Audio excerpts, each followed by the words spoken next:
लक्की उस आदमी को घूर कर देखे जा रहा था जो उस वक्त उसके सामने बैठा था। वो आदमी भी लगातार लक्की की ओर देखे जा रहा था। जैसे ही लक्की उसके ऊपर से अपनी नजर हटाने वाला था, वो आदमी अपने टेबल पर से उठा और लक्की की दिशा में आगे बढ़ने लगा। लक्की की सांसें फूलती जा रही थीं। वो आदमी और कोई नहीं बल्कि दिल्ली की ब्रांच का ही एक आदमी था। लक्की जब उस दिन रुस्तम डांगी के बुलावे पर खाना खाने के लिए होटल गया था, तब वो आदमी वहीं लक्की के सामने बैठा था। भले ही लक्की ने उसे पहचानने में देरी कर दी थी, लेकिन उसने लक्की को पहचानने में 1 सेकंड भी देरी नहीं की थी। लक्की उससे अपनी नजर बचाने के लिए आदित्य के पीछे आकर खड़ा हो गया था, और इससे पहले कि वो वहां से निकलता, ईशान ने कहा, चलो ठीक है, अब आया है तो इसे भी फ्री का खाना खाने दो। यहां पर जगह नहीं है। मेरा और दोस्त भी आ रहा है, वो भी यहां बैठने वाला है। इधर लक्की को भी इसी मौके की तलाश थी। उसने कहा, अरे तो कोई बात नहीं ना, आप लोग अपना एंजॉय करो, मैं निकलता हूं। लक्की ने कहा और गर्दन घुमाकर जाने लगा। इतने में भूमिका ने उससे कहा, नहीं, अब आए हो तो खाना खाकर जाओगे, हम तुम्हारी तरह नहीं हैं। जाओ उधर दरवाजे के पास जाकर बैठ जाओ। लक्की ने भूमिका की बात सुनी और वो दरवाजे के पास चला गया और वहां अपना मुंह छिपाकर बैठ गया। वो आदमी अभी भी उसकी ओर ही बढ़ा जा रहा था। लक्की को लग रहा था कि उसका पर्दाफाश होने ही वाला था। जैसे ही वो आदमी उससे कुछ कदम की दूरी पर आया, लक्की दरवाजे से बाहर निकल गया और एक कोने में जाकर छिप गया, जहां उसे कोई देख ना सके। वो आदमी भी उसके पीछे दरवाजे के बाहर आ गया था। सर आप यहां? उस आदमी ने कहा। हां, लेकिन आप इस वक्त यहां क्या कर रहे हैं? लक्की ने पूछा। सर मैं तो अपनी फैमिली के साथ लंच पर आया था, लीव डाली हुई है सर। आज काफी दिनों बाद फैमिली आई थी तो सोचा आज इनके साथ थोड़ा टाइम स्पेंड किया जाए। उस आदमी ने कहा, अच्छी बात है, तो मैं भी अपने दोस्तों के साथ ही आया हूं तो आप। लक्की इससे पहले कि आगे की बात करता, वो आदमी लक्की का इशारा समझा और बोला, सॉरी सर सॉरी, वो एकदम से आपके ऊपर नजर पड़ी तो मुझसे रुका नहीं गया, बट मैं आपको डिस्टर्ब नहीं करूंगा सर। उस आदमी ने कहा। इतने में होटल का पार्किंग वाला लड़का लक्की के पास आया और बोला, सर आपकी गाड़ी की चाबी दे दीजिए, मैं पार्क कर देता हूं, यहां से गुम हो जाने का डर रहता है। उस लड़के ने कहा। लक्की ने जैसे ही उसे देखा, उसने एक राहत की सांस ली। अच्छा हुआ वो बाहर आ गया था, वरना वो पार्किंग वाला लड़का चाबी मांगने के लिए अंदर ही आ जाता तो उसके लिए फिर काफी दिक्कत खड़ी हो जाती है। लक्की ने उसे चाबी दी और अपनी कंपनी के उस एम्प्लॉय को अंदर जाने का इशारा कर दिया। इधर इससे पहले कि वो लड़का गाड़ी की ओर जाता, लक्की ने कहा, चाबी अपने पास ही रखना, मैं खुद मांग लूंगा और अंदर आकर मुझे डिस्टर्ब मत करना। लक्की ने कहा और अंदर जाने लगा। जब लक्की अपने एम्प्लॉय से बचने के लिए बाहर आ गया था, तो उसके पीछे अदिति को भूमिका की बात पर काफी गुस्सा आ गया था। बाकी के लोग तो उसकी बात का सपोर्ट कर रहे थे और यही चाह रहे थे कि लक्की दरवाजे के पास वाली टेबल पर जाकर बैठ जाए, लेकिन अदिति को उनकी ये बात बुरी लग रही थी और इसलिए वो बोली, तुम लोगों को लगता नहीं कि तुम लोग अपनी लिमिट क्रॉस कर रहे हो? हम सब लोग दोस्त और लक्की भी हमारे साथ ही पढ़ता है, फिर तुम उसके साथ ऐसे बिहेव क्यों करते हो जैसे कि वो तुम्हारा नौकर हो? अदिति की ये बात सुनते ही कमरे का माहौल थोड़ा सा गर्म हो गया था। हमने तो उसे नहीं बुलाया, वो खुद ही बेशर्मों की तरह हमारे पीछे पीछे आ गया था, विक्रांत ने दबी जुबान में अदिति से कहा। अदिति के सामने जोर से बोलने की उसकी हिम्मत नहीं थी, फिर भी अदिति ने उसकी बात सुन ली थी और वो उसे घूर कर देख रही थी। इतने में लक्की फिर से अंदर आकर दरवाजे के पास वाली अपनी टेबल पर बैठ गया। उसने देखा कि उसका एम्प्लॉय जाकर फिर से अपने परिवार के पास बैठ गया था। लक्की उसकी फैमिली को देखकर मुस्कुरा ही रहा था। उसने देखा कि अदिति उसके पास आकर बैठ गई थी। अरे तुम यहां क्यों बैठ गई? बार बार गेट खुलेगा तो तुम्हें तकलीफ होगी, तुम्हारे खाने में कीटाणु गिर जाएंगे और तुम्हारा फिर पेट खराब हो जाएगा। विक्रांत ने अदिति के लिए अपनी चिंता जाहिर करते हुए कहा, लेकिन अदिति ने उसकी एक बात नहीं सुनी। वो लक्की के पास ही बैठी रह गई। अदिति देख, बेकार में सीन क्रिएट मत कर, चल इधर और चुपचाप मेरे पास बैठ जा। भूमिका ने अदिति के पास आकर और उसका हाथ पकड़ उसे खींचते हुए कहा, लेकिन अदिति फिर भी वहां से उठने को राजी नहीं थी। अदिति को अपने लिए इतना करता देख लक्की का दिल भर आया था। कॉलेज में बहुत कम लोग थे जो बिना उसकी पहचान को जाने भी उसका सम्मान करते थे, और लक्की उनके लिए अपनी जान तक देने के लिए तैयार था। वो अदिति की ओर मुस्कुराते हुए देख रहा था। इतने में वेटर सबके लिए खाना और थाली लेकर वहां आ गया था। ठीक इसी वक्त जब वो सबको सर्व कर रहा था और एक बार रेस्टोरेंट का दरवाजा खुला। हेलो एवरीवन, एक लड़के के पीछे से आवाज सुनाई थी। लक्की ने देखा कि वो लड़का फॉर्मल्स पहनकर आया था और उसके जूते काफी चमक रहे थे। अरे श्रेयस, तुम आ गए। ईशान उसे देखते ही काफी खुश हो गया और खड़ा होकर उसे गले लगा लिया। फिर उसने बाकी सब लोगों से श्रेयस का इंट्रोडक्शन करवाते हुए कहा, गाइज, ये मेरा भाई है। श्रेयस हाई स्कूल के बाद ये अपनी आगे की पढ़ाई के लिए स्विट्जरलैंड चला गया था और पढ़ाई खत्म करने के बाद वापस इंडिया आ गया है। अब ये यहीं पर अपना कुछ काम शुरू करने वाला है। जब ईशान अपने भाई को सबसे इंट्रोड्यूस करवा रहा था तो श्रेयस की नजर जाकर अदिति पर ही टिक गई थी, जो लक्की के साथ दरवाजे के पास बैठी थी। भूमिका ने देखा कि श्रेयस को अदिति पसंद आ गई थी, इसलिए उसने उसके हाथ जोड़े, कान पकड़े और इशारे से उसे अपने पास बैठने के लिए बुला लिया।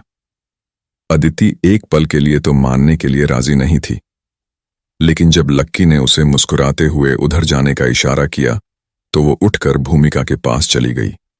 श्रेयस ने उसे देखा और देखता ही रह गया। बहुत दिन बाद उसे इंडिया में कोई इतनी सुंदर लड़की दिखी थी। उसकी नजर अदिति पर से हटने का नाम ही नहीं ले रही थी और इसी वजह से वो थोड़ा सा अनकंफर्टेबल भी फील कर रहा था। असल में श्रेयस जब कुछ दिन पहले ही इंडिया आया था तो उसने ईशान से कहा था कि वो उसे अपने कॉलेज की किसी सुंदर लड़की से मिलवाए। ईशान ने तब सबसे पहले उसे अदिति की फोटो दिखाई थी। फोटो देखकर ही वो उसका दीवाना हो गया था, लेकिन आज जब उसने उसे अपने सामने देखा तो उसका दिल थामे नहीं थम रहा था। श्रेयस, तुम इधर बैठ सकते हो, ईशान ने कहा और श्रेयस अदिति के पास जाकर बैठ गया। थोड़ी ही देर के बाद उसने उससे बात करने की कोशिश भी की, तो बातों ही बातों में उसके सामने अपने परिवार, अपनी कंपनी और अपने टर्नओवर के गुणगान गा रहा था। उसे लग रहा था कि अदिति जैसी लड़की उसकी इन सब बातों से इम्प्रेस हो जाएगी, लेकिन ये उसकी गलतफहमी थी। अदिति ने 2 मिनट तक उसकी बातों को सुनने के बाद अपनी नजर फिर से लक्की की ओर घुमा दी, जो दरवाजे के पास बैठकर सड़क की ओर देखे जा रहा था। उसका मन कर रहा था कि वो फिर से लक्की के पास ही जाकर बैठ जाए। वो इन सब से अलग थी, काफी अलग। ये देखकर श्रेयस को थोड़ा सा बुरा लग रहा था। वो देख पा रहा था कि वो बात तो अदिति से कर रहा था, लेकिन अदिति का ध्यान उस लड़के की तरफ था जो दरवाजे के पास वाली टेबल पर बैठा हुआ था। जब वो अंदर आया था तब भी उसने देखा था कि अदिति उसी लड़के के साथ बैठी हुई थी। इस लड़की की औकात मेरी अंडरवियर जितनी भी नहीं है, फिर भी ये लड़की उसकी ओर क्यों देख रही है? श्रेयस ने जलते हुए मन ही मन अपने आप से कहा और फिर ईशान की ओर देखते हुए बोला, अरे ईशान, वो जो लड़का उधर बैठा है वो भी अपने साथ है क्या? तुमने उससे तो मेरा इंट्रोडक्शन ही नहीं कराया। अच्छा अरे वो तो इनके चीयर लीडर टीम की दाई माँ है। वो पढ़ता इन लोगों के साथ ही है, लेकिन तुम उसकी हालत देखकर ही समझ ही गए होंगे ना कि उसमें और इनमें कितना डिफरेंस है। अभी बेचारा बाहर खड़ा होकर लोगों से पैसे मांग रहा था, इसलिए इन लोगों को उसके ऊपर तरस आ गया और खाना खिलाने के लिए ये लोग उसे अपने साथ अंदर ले आए। ईशान ने लक्की के बारे में विस्तार से बताते हुए कहा। श्रेयस ने जैसे ही उसके बारे में सुना वो मन ही मन निश्चिंत हो गया। उसका और श्रेयस का कहीं से लेकर कहीं तक कोई मुकाबला नहीं था। उसे लग रहा था कि लक्की इतना सहमा हुआ था कि वो लोगों को देख भी नहीं पा रहा था। उन्हें मालूम नहीं था कि लक्की कौन था, पर इसको बुलाने की क्या जरूरत थी। 100-200 रुपए देकर भेज देते घर, श्रेयस ने कहा और अदिति की ओर देखकर मुस्कुराने लगा। अदिति ने उसकी बात को जरा भी भाव नहीं दिया। तभी ईशान बीच में बोला, अरे दे दिए भाई।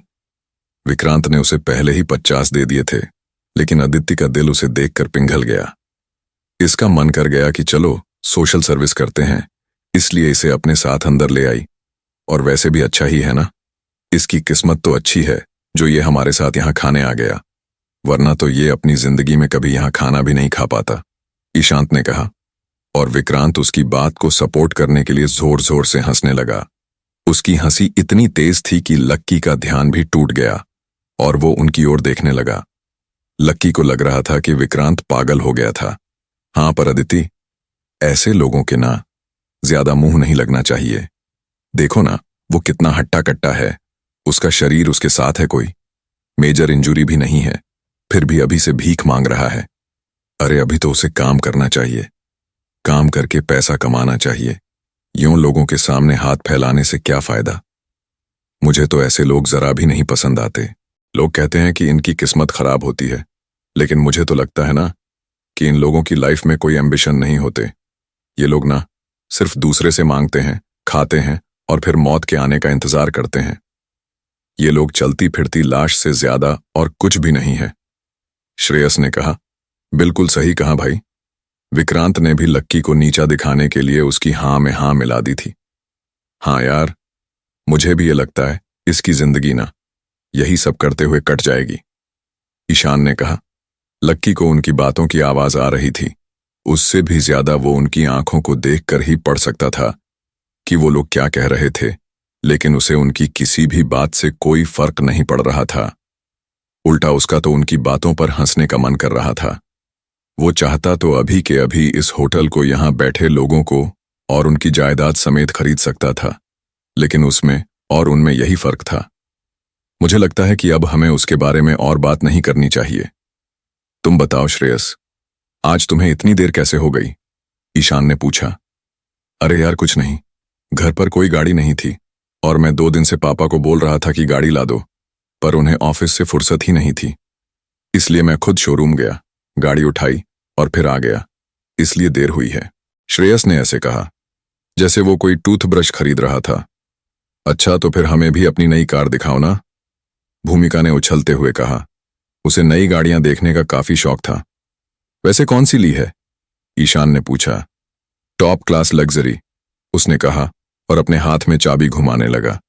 अदिति देख रही थी कि वो उसके सामने कितना स्टाइल मारने की कोशिश कर रहा था। सब लोगों ने जल्दी से अपना खाना खत्म किया और फिर श्रेयस बोला, चलो हम लोग कुछ पीने के लिए ना जूस बार चलते हैं। सब लोग उठे और उसके पीछे जाने लगे।